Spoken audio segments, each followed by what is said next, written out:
Hello everyone, welcome back into this channel. So in this video, I would like to show you the way how to repost Instagram story easily and quickly. So the first thing you have to do, open your Instagram application, and right after that, make sure that you are stay in the home section. There will be like 5 sections down here. Make sure that you stay in the home section, and you just need to take a look on the top right corner. There will be like 2 buttons here. Go click this one. And whenever someone mention you on their story, they will be like shown here the mentioned you in the story informations. So you just need to go click it to open it.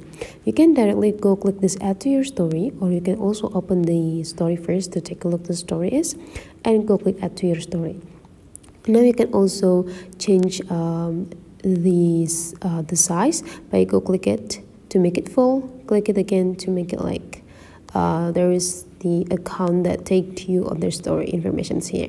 So whenever you're done, you just need to go click add to your story, or if you want to add some information, go click this to create some text, or even you can also add stickers or a gif here, and so on and so on. Just customize the story, and then just go click add to your story and you're done. So that is the way how to do repost on Instagram story. Hopefully this tutorial today is useful for you.